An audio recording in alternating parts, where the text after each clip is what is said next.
हमने नाम दिया वोटर अधिकार यात्रा। हमारे लिए वोटर इम्पॉर्टेंट है, वोटर आज़ाद है, वो हमें भी वोट कर सकते हैं, बीजेपी को भी कर सकते हैं, नोटा को भी कर सकते हैं। अब मशीन से ज़्यादा मशीनरी को लेकर लोग सोचने लगे हैं कि चुनाव आयोग की क्या भूमिका है।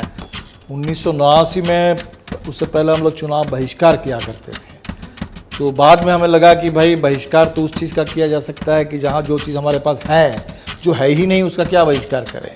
तो जब हम लोकतंत्र की बात करेंगे, हम यहाँ से शुरू नहीं करेंगे कि वो वोटर हमारे हैं कि नहीं। औपचारिक शिक्षा अलग चीज़ है, औपचारिक शिक्षा बहुत लोगों के पास नहीं है, लेकिन अगर हम चेतना की बात करेंगे तो जो ज़िंदगी से मिलती है, और बिहार के लोगों को तो बिना लड़े, लोग समझते हैं कि बिना लड़े हम जिंदा ही नहीं रह सकते। अगर आपकी बात करें या आपके पार्टी की बात करें तो इस पे आने की, मतलब कि इस वोटर अधिकार यात्रा में आने की आपकी रणनीति है, राजनीति है या मजबूरी है? लेकिन चुनाव पिछली बार हम लोग बहुत कम लड़े थे, समस्तीपुर में लड़े, दरभंगा मधुबनी नहीं लड़ पाए थे। उम्मीद करते हैं कि इस बार लगभग हर रेंज से ही कुछ ना कुछ हम लोग लड़ पाएंगे। लेकिन जहाँ यूनिफॉर्म सिविल कोड लागू हो गया है उत्तराखंड में, वहाँ के लोगों का अनुभव है कि इसमें कोई आज़ादी ही नहीं है। और दीवार पर लिखा रहता था कि 70 के दशक को मुक्ति का दशक बना डालो। मेरे मन में सवाल आया कि भाई देश तो आज़ाद है, फिर से मुक्ति की बात क्यों उठ रही है।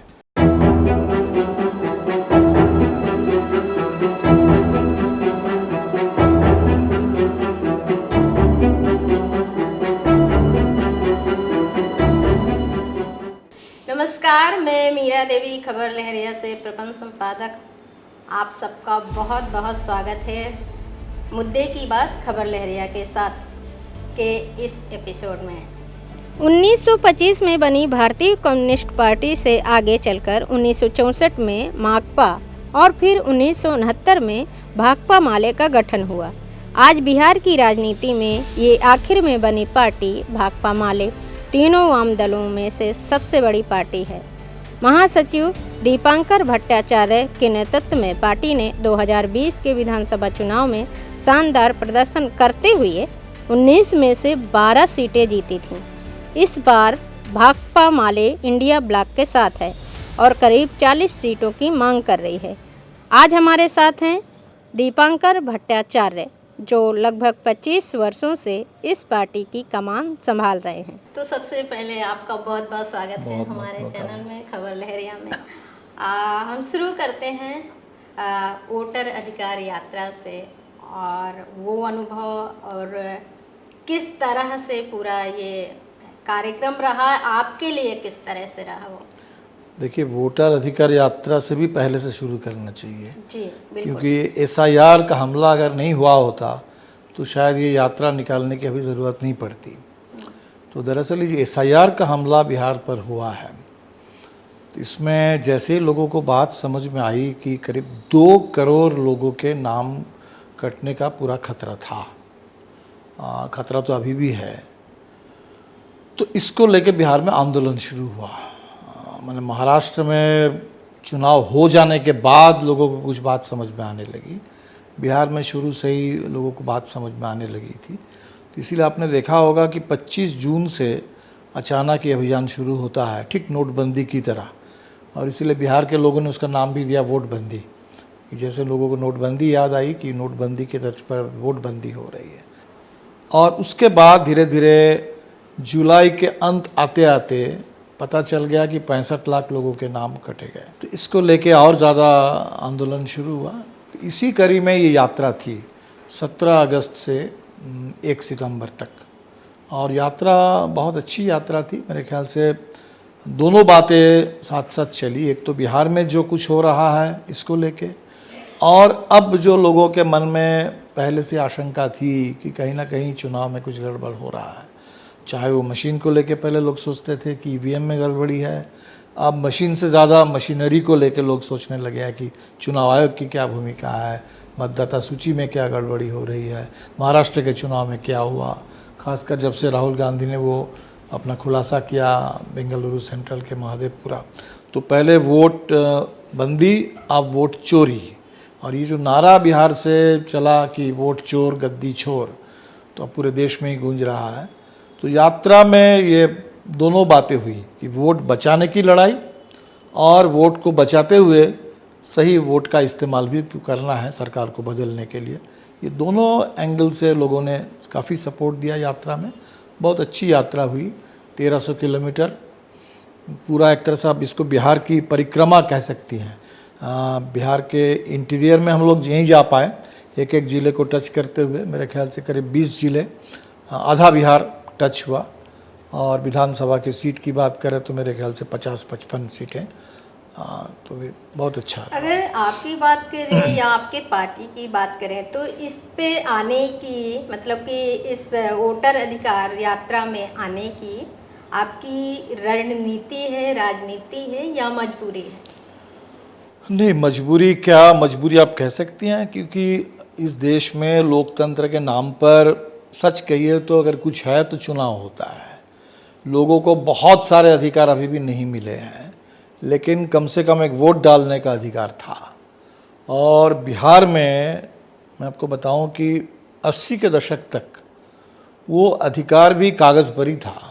वो ज़मीन पर, खासकर दलितों के पास, गरीबों के पास, महिलाओं के पास, जो दबे कुचले वर्ग के लोग हैं, वंचित समाज है, उनके पास ये अधिकार था नहीं।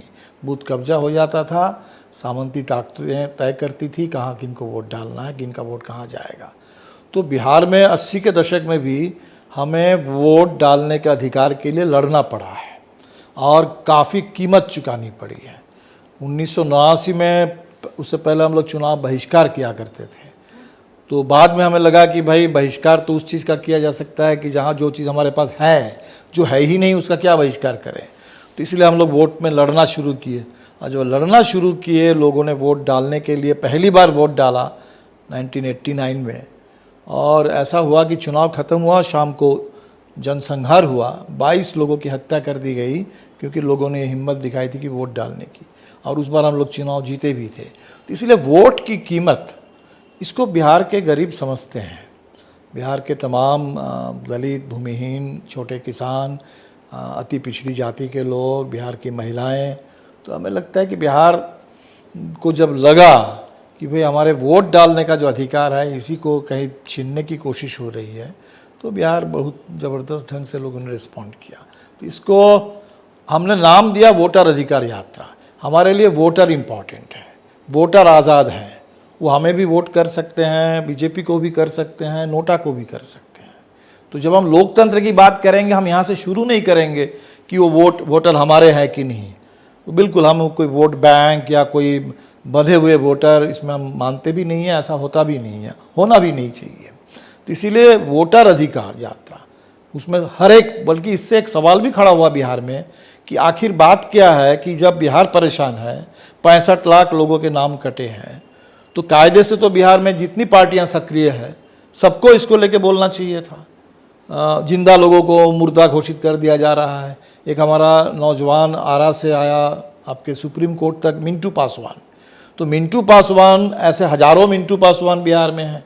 तो हजारों मिंटू पासवानों के वोट अगर कट रहे हैं, तब तो चिराग पासवान को भी कायदे से बोलना चाहिए था, आखिर उनको वोट से मतलब है। लेकिन बीजेपी ने नहीं कहा, जदयू ने कुछ नहीं कहा, चिराग पासवान की पार्टी ने कुछ नहीं कहा। शायद इन लोगों को लगा होगा कि जो कुछ भी हो रहा है हमारे फ़ायदे में हो रहा है। जो वाम दल है या भाजपा की ही बात करें वाले की, तो मतलब कि ये पर्दे के पीछे ही हमेशा क्यों, सामने से आकर या मुख्य धारा में आकर के क्यों नहीं इस तरह से लोगों के बीच में आते हैं और काम करते हैं? हमेशा आप नहीं, जब हम चुनाव, आदर्शवादी ऐसे ही नहीं क्यों है ये सब? आदर्शवादी कोई तो पर्दे के सामने भी रहना चाहिए। तो हमें लगता है कि हम लोग जब चुनाव नहीं लड़ते थे तब आप ये कह सकती थी कि भाई पर्दे के पीछे या मुख्य धारा से बाहर।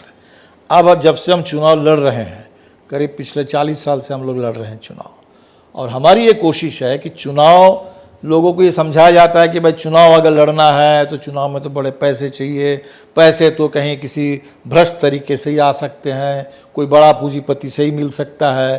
तो धीरे धीरे पैसे के चक्कर में, चुनाव के चक्कर में जो पूरा तंत्र है उसी में कहीं खप जाना है, समाहित हो जाना है। हमारी पूरी कोशिश है कि चुनाव हम लड़ेंगे, लेकिन जिस बदलाव के लिए हम राजनीति करते हैं और किसी दूसरी वजह से तो करते नहीं हैं, तो जिस वजह से करते हैं उसी को चुनाव में भी वही हमारा मुद्दा होगा।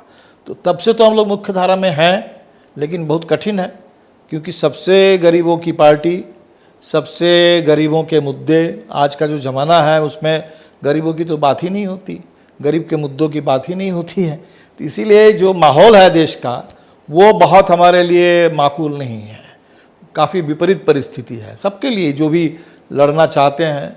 तो इसीलिए कठिन रास्ता है, कठिन रास्ते में गरीबों के ऊपर निर्भर होकर के, जनता के ऊपर निर्भर होकर के हमने लोकसभा का जब चुनाव लड़ा, पैसों की ज़रूरत थी, इलेक्टोरल बॉन्ड का ज़माना था, हमने बॉन्ड का विरोध किया। हमने कहा कि हम घर घर जाएंगे, जनता से कूपन से पैसा लेंगे, 20-20 रुपया जनता से कूपन कलेक्शन हमने किया। हमने कहा कि कॉरपोरेट बॉन्ड उसका मुकाबला करेगा जनता कूपन, 20 रुपये का कूपन। तो कोशिश हमारी यही रहती है कि जनता पर निर्भर होकर के और जनता की बात उन्हीं के साथ, और आंदोलन में भी उन्हीं की दावेदारी सबसे ज़्यादा बिल्कुल बने। ये रास्ता थोड़ा कठिन है और इसीलिए गति हो सकता है थोड़ी धीमी हो, लेकिन कोई दिक्कत नहीं है, टिकाऊ होना चाहिए और बिल्कुल सही रास्ता। इसलिए मेरा अगला सवाल यही था कि क्या लोगों को, आम नागरिक को ये बातें समझ में आती है? बिल्कुल बिल्कुल आती है, और तभी तो हम लोग टिके हुए हैं, नहीं तो कहाँ से टिके रहते। तो लोगों को बात समझ में आती है। हमें लगता है कि देखिए, लोगों के बारे में हम लोग जो समझते हैं कि लोगों के पास कोई चेतना नहीं है, समझ नहीं है। औपचारिक शिक्षा अलग चीज़ है, औपचारिक शिक्षा बहुत लोगों के पास नहीं है, लेकिन अगर हम चेतना की बात करेंगे तो जो ज़िंदगी से मिलती है, और बिहार के लोगों को तो बिना लड़े, लोग समझते हैं कि बिना लड़े हम जिंदा ही नहीं रह सकते हैं, सबसे ज़्यादा संकट में घिरा हुआ, डूबा हुआ प्रदेश है। तो वहाँ जो बात हम लोग नारा देते हैं कि भाई लड़े बगैर हम जिंदा नहीं रह सकते हैं ज़िंदगी में। हम लोग तो पश्चिम बंगाल में लेफ्ट मूवमेंट का बड़ा मशहूर नारा था, लड़ाई लड़ाई लड़ाई चाहिए, लड़ाई करे बाँचते चाहिए, लड़े बगैर आप जिंदा नहीं रह सकते हो। तो ये लोगों के लिए कोई नारा नहीं है, ये ज़िंदगी के सच है। तो इसीलिए लोगों के पास चेतना में कोई कमी नहीं है। हमें लगता है कि लोगों से जैसी बात होती है, आपको देखेंगे कि लोग बहुत कुछ जानते हैं। तो बात तो यही चाहिए कि वो जो आदर्श या जो जानकारी है उसको लोगों के अनुभव के साथ अगर मिला दिया जाए तो बहुत बड़ी ताकत लोगों के पास है। क्योंकि जिस विचारधारा से, जिस सोच के साथ में ये वामपंथ दल आते हैं, वो चीज़ें, क्योंकि मैं अगर यूपी की थोड़ी से बात करूँ, और बहुत यूपी एमपी मतलब यूपी और बिहार की बहुत ऐसे बात होती है, तो ये चीज़ें कम समझ में आती हैं। वामपंथी की सोच, उनकी विचारधारा, और फिर लोगों की सोच, वो जिस तरह से एक विचार के साथ में आते हैं कि हम गरीबों के लिए काम करेंगे, हाशिए पर रहने वाले लोगों को समझाएंगे कि कैसे, किसको नेता चुनना है, हमारा नेता किस तरह का होना चाहिए, उनका नेता किस तरह का होना चाहिए, वो जो सोच है वो क्या लोगों को समझ में आती है, जहाँ पर लोग किसी एक आंधी की तरफ को ही बह जाते हैं? देखिए, दोनों बातें हैं। लोगों के पास अपनी समझ है, संघर्ष है, लोग करते भी हैं, लेकिन चुनाव में एक माहौल भी बनता है। जैसे आपके उत्तर प्रदेश में ही वहीं से एक नया शब्द आया, लाभार्थी, कि भाई लोगों को ये बताया जा रहा है कि भाई मोदी जी आपको राशन दे रहे हैं, इसीलिए आप जिंदा हो, और 5 kg अगर आपको मिल रहा है, खुश रहिए, और ये 5 किलो के लिए ज़िंदगी भर मोदी जी को वोट देते रहिए, योगी जी को वोट देते रहिए।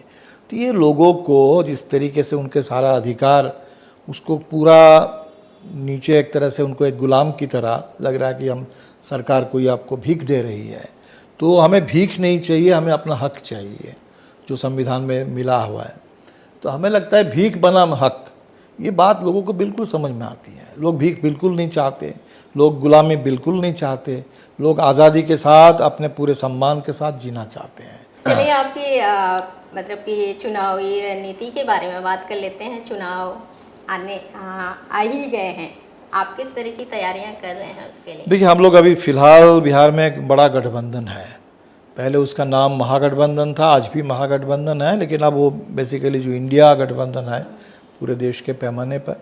तो बिहार में पिछले चुनाव में हम लोग 5 पार्टी एक साथ थे, राष्ट्रीय जनता दल, कांग्रेस और 3 कम्युनिस्ट पार्टी। हम बिहार में हमारी पार्टी सबसे बड़ी है कम्युनिस्टों में, भाकपा माले। लेकिन जो पुरानी कम्युनिस्ट पार्टी थी भाकपा, 1925 से, अभी उस पार्टी के भी 100 साल पूरे हो रहे हैं।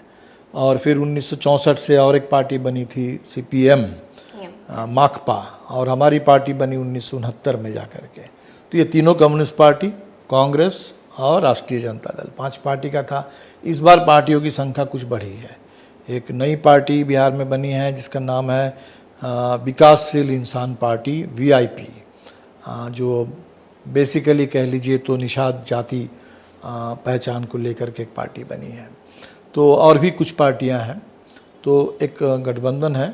और इस बार अच्छी बात ये हुई कि पिछली बार ठीक चुनाव से पहले जा कर के तालमेल हुआ, तो बहुत पहले से कोई तैयारी नहीं थी, पहले से नीचे कार्यकर्ताओं के बीच में बहुत कोई एकता, आपस में तालमेल, समन्वय वो बहुत कम था। इस बार पिछले कई सालों से हम लोग लगातार लड़ रहे हैं। जैसे अपने यात्रा का जिक्र किया, तो पूरी यात्रा 15 दिन, तो सभी पार्टी एक साथ मिल कर के, तो ये तैयारी है इस बार। बाकी सीटों को लेकर के भी बातचीत चल रही है। पिछले चुनाव में हम लोग 19 सीट से चुनाव लड़े थे, हमारी पार्टी 19 सीट, वो भी बिहार में 38 ज़िले हैं, 12 ज़िलों से हम लोग लड़े थे। इस बार हमारी कोशिश है कि कुछ ज़्यादा ज़िलों से हम लोग लड़ सकें, कम से कम 20-24 ज़िलों से लड़ सकें, कुछ ज़्यादा सीटों पर लड़ सकें, ताकि जो हमारे उम्मीदवार हैं, जैसे अगर हम दलित की ही बात करें तो दलित में भी बहुत सारी जातियां हैं, तो सभी के अंदर एक आकांक्षा रहती है कि भाई हमें भी प्रतिनिधित्व मिले, तो हम लोग और ज़्यादा बड़े दायरे में लोगों को प्रतिनिधित्व दे सकें। अति पिछड़ी जातियां हैं, पिछले चुनाव में हम बहुत कम महिला उम्मीदवार दे पाए थे, महज 1। बहुत ही हमारे पैनल का सबसे कमज़ोर पहलू वो था, ज़्यादा महिलाओं को भी हम लोग दे सके। जो महिलाएं लड़ रही हैं ज़मीन पर, ऐसे महिला कार्यकर्ता नेता, उनको हम चुनाव में भी खड़ा कर सके, तो इसलिए कोशिश कर रहे हैं। अभी इसको लेके बात मेरे ख्याल से सितंबर में हो जानी है। तो देखिए, अब तो 1 ही महीना रहा है, अक्टूबर आते आते तो चुनाव ही आ जाएगा। पूरी राजनीति, बिहार की राजनीति की बात करें तो महिलाएं सिर्फ मतलब अगर हम भाकपा की बात ही छोड़ दें, पूरी राजनीति की अगर बात करें तो महिलाएं तो हैं ही नहीं। और फिर आप अभी बात कर रहे हैं, कितनी ऐसी महिलाएं हैं जो आप 34 ज़िलों की बात करी, क्या उन सारे ज़िलों में और फिर कितनी महिलाएं होंगी उसके बारे में भी थोड़ा बात करिए। बात आपने से बिल्कुल सही अपने कही कि महिलाओं को देखिए, आप पैसे से कोई अगर देखे तो गरीबी की बात होगी, रोज़गार की बात होगी, तो उस पर तो पैसे की बात होगी। लेकिन जैसे ही जो आशा, आंगनवाड़ी, रसोईया, इन महिलाओं की मुख्य मांग क्या है? मुख्य मांग ये है कि भाई हम ही काम कर रहे हैं तब जा कर के देश में कुछ भी सरकारी शिक्षा व्यवस्था चल रही है। हम ही काम कर रहे हैं तब जा कर के गाँव में थोड़ा बहुत भी जो भी स्वास्थ्य के नाम पर है। तो ये दोनों बातें महिलाओं की मुख्य मांग है कि शिक्षा, स्वास्थ्य, ये दोनों की जिम्मेदारी सरकार लें, और उसमें महिलाएं जो काम कर रही हैं उस काम का पूरा दाम और काम का पूरा सम्मान मिले। तो बात यहाँ है कि हमें भी सरकारी कर्मी का दर्जा दो, हमें भी बिल्कुल जीने लायक वेतन दो, हमें भी काम के लिए जो शर्तें होती है वहाँ सुरक्षा हो, सम्मान हो। तो ये पूरी मांग है। उसको सिर्फ पैसे से देखना समझना, वो तो हमने कहा कि मेरे तरह से 1650 मिलता था, उन्होंने 3300 किया, इसीलिए पैसे की बात आई। और ये भी बात सही है कि जैसे जैसे महिलाओं की भागीदारी और बढ़ेगी तो ये एजेंडा और मजबूती के साथ सामने आ पाएगा। तो लेकिन हमें लगता है कि पहले से स्थिति बदल रही है। शुरू में जैसे पंचायतों में जब महिलाएं आने लगी तो बिहार में तो लोग कहते थे कि भाई मुखिया पति कहीं है, तो पंचायत में कोई है प्रमुख पति, तो उनके पति सामने होते थे। यहाँ तक कि मीटिंगों में भी पति लोग ही चले जाते थे और महिला पीछे। क्या स्थिति बदल गई? बदल रही है, मैं इतना कह सकता हूँ कि स्थिति बदल रही है। कौन से जिले आप बिहार में या विधानसभा सीटें कौन सी होंगी? देखिए, हम लोग मुख्यतः जो है जिसको लोग कहते हैं दक्षिण बिहार, और दक्षिण बिहार में बेसिकली 2 रीजन है। एक है शाहाबाद, जो भोजपुर, बक्सर, रोहतास, जहाँ भोजपुरी भाषा लोग बोलते हैं, तो ये शाहाबाद हमारा सबसे प्रधान प्रमुख इलाका था। उसके साथ साथ है मगध। तो मगध में जैसे पाटलिपुत्र से लेके वहाँ अपना नालंदा तक चले जाइए, तो कुल मिलाकर के दक्षिण बिहार है। फिर आपका उत्तर बिहार में भी, जैसे आपके नेपाल की सीमा पर चंपारण, वो आज भी बहुत सामंती इलाका है, आज भी वहाँ बहुत ज़मीन के मालिक वहाँ बने हुए हैं लोग, तो उस इलाके में भी काफ़ी गरीबों का संघर्ष है। फिर आपके उत्तर प्रदेश से सटा हुआ गोपालगंज, सिवान, जो आपके देवरिया से, बक्सर से, आपके बलिया से, इधर गाज़ीपुर से बॉर्डर जहाँ लगता है, तो इस पूरे रेंज में हम लोग हैं ज़्यादा। बाकी मिथिला और कोसी का बेल्ट है, उधर भी पार्टी की अच्छी उपस्थिति है, लेकिन चुनाव पिछली बार हम लोग बहुत कम लड़े थे। समस्तीपुर में लड़े, दरभंगा, मधुबनी नहीं लड़ पाए थे। उम्मीद करते हैं कि इस बार लगभग हर रेंज से ही कुछ ना कुछ हम लोग लड़ पाएंगे। महागठबंधन की बात करते हैं और हम वीआईपी पार्टी की बात करें, वहाँ पर एक भी सीट नहीं है अभी तक, और वो मतलब कि उन्होंने कहा है कि उनको डिप्टी सीएम, ये मेरे ख्याल से पिछले 2 दिन से उनके कुछ और बयान आ रहा जो भी है, मतलब अभी वो कह रहे हैं कि चुनाव के बाद देखा जाएगा। मैं उनका इंटरव्यू करी थी, तो उन्होंने खैर अलग तरीके से बात करी थी इस पर, लेकिन बात तो है, ओपन है, हर जगह लोग बात कर रहे हैं। तो वो अगर ये बात कर रहे हैं तो अगर ये पार्टी जीत करके आती है तो दीपांकर भट्टाचार्य क्या पद की बात करेंगे, या कोई ऐसी उनकी उम्मीद है कि उनको ये वाला पद मिले, और मिले तो हाँ क्यों, और ना मिले तब भी क्यों?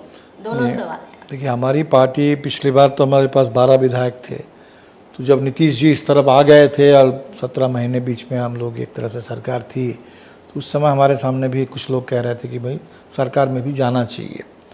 उस समय हम लोगों ने सोचा कि अब शायद वो बेहतर नहीं होगा, क्योंकि एक तो हमें भरोसा नहीं था कि सरकार सच में चलेगी कि नहीं चलेगी, और हमारी आशंका सही साबित हुई, नीतीश जी फिर उस तरफ चले गए।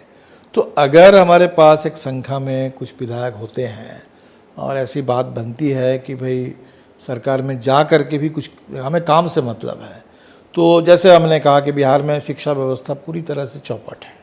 अगर हमारे किसी विधायक को बिहार में शिक्षा जैसे मंत्रालय संभालने का मौका मिलता है, कुछ काम करने का मौका मिलता है, तो हमें लगता है हम लोग निश्चित तौर पर उस पर सोचेंगे।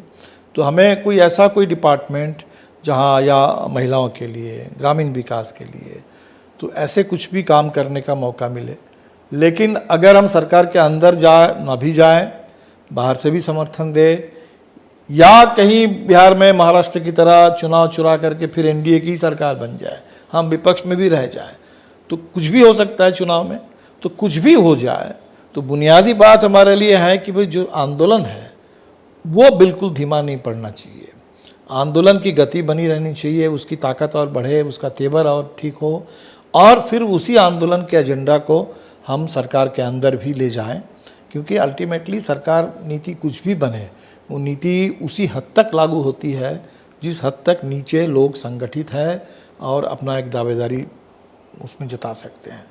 और एक चीज़ बिहार के मुद्दे की बात पर फिर से मैं जानना चाहूँगी, क्योंकि बिहार धर्म और राजनीति ऐसा कुछ दिखता नहीं है फोकस तरीके से, जितना कि मुद्दों पर, और सबसे बड़ा जो अभी तक मुद्दा जो बात होती है उसकी पलायन की बात होती है। और जब धर्म का मुद्दा इतना ज़्यादा हावी है, तो उस मुद्दे को आप किस तरह से देख रहे हैं? नहीं, देखिए, धर्म का मुद्दा समय समय पर कभी हावी हो जाता है, लेकिन जैसे अभी राम मंदिर बना और उसी अयोध्या से अवधेश प्रसाद जी जीत के संसद में गए हैं। उत्तर प्रदेश का ही मैं चुनाव को देख लूँ तो लोग समझ रहे थे कि भाई इस बार का चुनाव 2024 का चुनाव राम मंदिर के नाम, तो ऐसा तो हुआ नहीं देश में, बल्कि वो संविधान के नाम पर चुनाव गया। तो इसीलिए हमें लगता है कि देखिए, लोगों के लिए धर्म अपनी जगह पर है। हम तो इसी रूप में देखते हैं कि धार्मिक आज़ादी होनी चाहिए, सबको अपने अपने हिसाब से धर्म मानने का होना चाहिए। अगर धर्म बदलना लोग चाहे, जैसे बाबा साहब अम्बेडकर ने संविधान लिखा तो उसमें धर्मांतरण का भी अधिकार दिया, और खुद अपने निधन के 2 महीना पहले उन्होंने अपने लाखों लोगों के साथ, उनको लगा कि हमें कोई बौद्ध धर्म अपनाना चाहिए जिसमें बराबरी ज़्यादा हो, तो उन्होंने बदला। तो धर्म के में पूरी आज़ादी होनी चाहिए, लेकिन लोगों का अपना अपना है, उसको राजनीति में घसीट के नहीं लाना चाहिए बिल्कुल।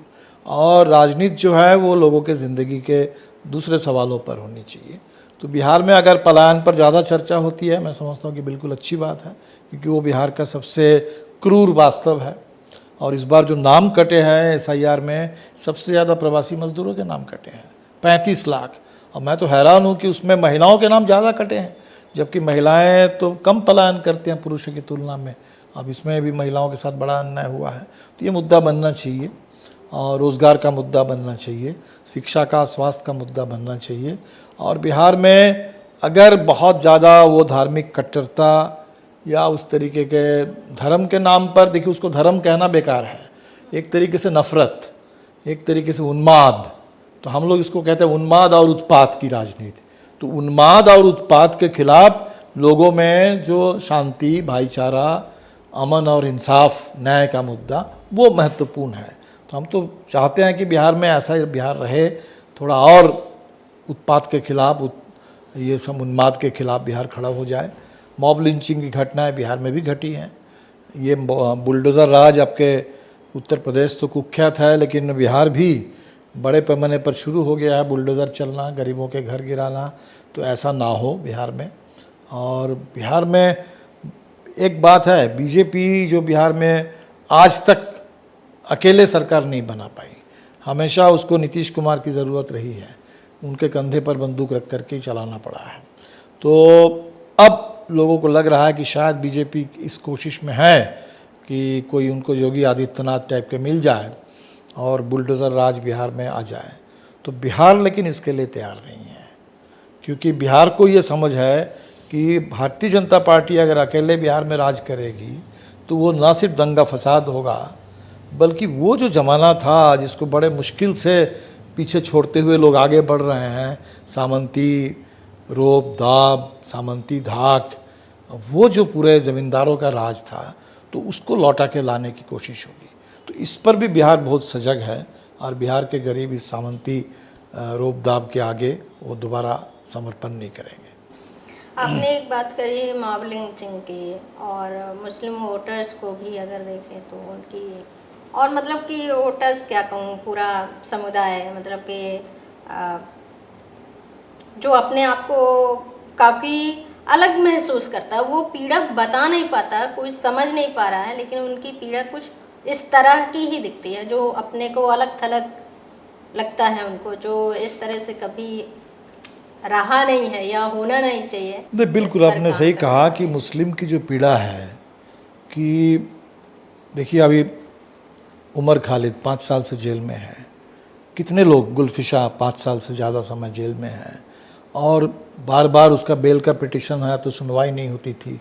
अब आया, हाई कोर्ट ने खारिज कर दिया, और लोगों को बिल्कुल लग रहा है कि इनको बिल्कुल ही बेल इसलिए नहीं मिल रहा है क्योंकि नाम उमर खालिद है, और इसी देश में राम रहीम को पैरोल मिल जाता है, बार बार मिल रहा है।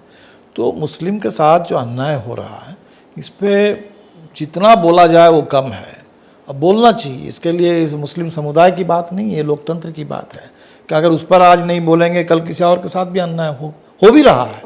तो बिल्कुल इसीलिए हमें लगता है कि हमारी तो कोशिश ये है कि मुस्लिम निश्चित तौर पर इस समय निशाने पर हैं, विचारधारा के हिसाब से हम कम्युनिस्ट लोग भी निशाने पर हैं। हर एक को, कोई अर्बन नक्सल, रूरल नक्सल, कोई ना कोई नक्सल कह करके जेल में डाला जा रहा है। तो निशाने पर तो जैसे RSS ने शुरू से ही कहा कि मार्क्सवादी, मुस्लिम, ईसाई, जो भी उनको लगता है कि संख्या में थोड़ा कम है, ऐसे लोगों को निशाना बनाओ। जितना ज़्यादा पूरे मुस्लिम समुदाय की बात, पूरे देश की बात बनेगी, लोकतंत्र की बात बनेगी, उतना ही लोगों में कॉन्फिडेंस बढ़ेगा, आएगा। तो हम तो कोशिश यही करेंगे कि जो भी मुद्दे हैं उसको मुस्लिम मुद्दा ना समझा जाए। वक्फ बोर्ड धार्मिक आज़ादी का सवाल है। आज अगर वक्फ बोर्ड को लेके होगा, कल चर्च को लेके होगा, परसों गुरुद्वारा के लेके होगा, और अल्टीमेटली जा कर के वो लोगों की पूरी आज़ादी पर होगा। यूनिफॉर्म सिविल कोड वो मुस्लिम के नाम पर आया है कि अंतर्जातीय शादी, अंतर्धार्मिक शादी नहीं होनी चाहिए, लेकिन जहाँ यूनिफॉर्म सिविल कोड लागू हो गया है उत्तराखंड में, वहाँ के लोगों का अनुभव है कि इसमें कोई आज़ादी ही नहीं है किसी भी पुरुष के लिए, महिला के लिए, कि हम ज़िंदगी में किससे शादी करेंगे, किससे प्यार करेंगे, कैसे अपनी ज़िंदगी जिएंगे, ये अधिकार ही छीना जा रहा है। तो सवाल तो मुस्लिम को सामने रखा जाता है कि निशाने पर मुस्लिम रहे, और लोगों को लगे कि हाँ, ये मामला मुस्लिम का मुद्दा है, लेकिन इसको सामने रख करके आम लोगों के सारे अधिकार धीरे धीरे छीने जा रहे हैं। एक आज़ादी, एक स्वाधीन माने स्वतंत्र देश में एक आज़ाद नागरिक के हिसाब से एक आधुनिक देश में जो हमारी ज़िंदगी होनी चाहिए, वो सारे अधिकार हमसे छीने जा रहे हैं। तो इसीलिए ज़रूरी है कि उसको मुस्लिम मुद्दा ना समझा जाए और बिल्कुल साथ दिया जाए और इस पर ठीक से लोग लड़े। हम लोग तो यही कोशिश करते हैं। थोड़ा सा आपकी राजनीतिक करियर के बारे में बात करेंगे, कैसे शुरुआत हुई और कैसे आया, वो थोड़ा सा भी बात करेंगे जरूर से। नहीं, वो तो देखिए दौर ऐसा था, मैं 1960-70 के दशक का हूँ, मेरा 65 साल की मेरी उम्र हो रही है, राजनीति में भी करीब 40-45 साल। तो उस दौर में देश में बड़ा नक्सलवादी का बहुत असर था, सामाजिक बदलाव का, लोगों की मुक्ति का। तो इसलिए उस समय बल्कि ना प्रभावित होना ही अस्वाभाविक था। तो स्टूडेंट लाइफ में लोग ज़्यादा संवेदनशील होते हैं, तो हम लोग तो उसी समय से छात्र जीवन से आ गए और धीरे धीरे यही लगा कि भाई जनता के लिए काम करना चाहिए। जो भी पढ़े हैं तो जनता के पैसे से ही पढ़े हैं, तो जिनसे पैसा लेकर के पढ़े हैं उनके लिए कुछ करना चाहिए। तो इसीलिए हम हमेशा ही लगा कि कुछ तो लौटाना चाहिए, समाज को कुछ देना चाहिए और इसी हिसाब से काम कर रहे हैं। ये कोई बहुत महत्वपूर्ण बात नहीं है। सब लोगों के कुछ ना कुछ रास्ता होता है, कुछ कारण से लोग आ जाते हैं, लेकिन जो कितना कर पा रहे हैं वो ज़्यादा इम्पोर्टेंट है। वही तो जानना चाहते हैं, क्या कहानी है? नहीं, कुछ तो होगा, उसके पीछे कोई तो कहानी रही होगी। नहीं, कोई कहानी इसमें कोई होती नहीं है। मतलब आपके दिमाग में सवाल खड़े होते हैं। हम तो जिस समय बहुत स्कूल में छात्र थे, 5वीं 6ठे में पढ़ते थे, उस समय पूरे लिखा रहता था, हमारे पूरे बंगाल में, उत्तर बंगाल में थे, और दीवार पर लिखा रहता था कि 70 के दशक को मुक्ति का दशक बना डालो। मेरे मन में सवाल आया कि भाई देश तो आज़ाद है, फिर से मुक्ति की बात क्यों उठ रही है? अब यही सोचते सोचते ये कीड़ा एक बार अगर घुस जाए तो आपको कीड़ा परेशान करेगा। अब सोचते सोचते यहीं पहुँचेगा कि भाई तब मामला है क्या, क्यों लोग लड़ रहे हैं। तो जैसे कोई सोचना शुरू करे, हमें लगता है कि इम्पॉर्टेंट बात वो है कि आप सोचना शुरू करना चाहिए, और एक बार वो सोच बन जाए तो वो सोच अपने आप आपको ले चलेगी। अब बताइए, राहुल गांधी आपको कैसे लगते हैं? नहीं, राहुल जी अच्छी कोशिश कर रहे हैं। देखिए, कांग्रेस पार्टी आम तौर पे इस देश में सत्ता की पार्टी रही है। पहली बार कांग्रेस को 2014 से, अब 11 साल हो गए, इतने दिन सत्ता से बाहर है, तो एक विपक्ष की पार्टी के रूप में भूमिका निभानी पड़ रही है। तो इस देश में दिक्कत ये हो गई थी कि ज़्यादातर पार्टियों की आदत ऐसी पड़ गई थी कि वो सत्ता की ही पार्टी है। अगर 5 साल कभी विपक्ष में रहना भी पड़े तो लगता था कि भाई एक वेटिंग पीरियड है और जल्दी फिर सत्ता में आ जाएंगे।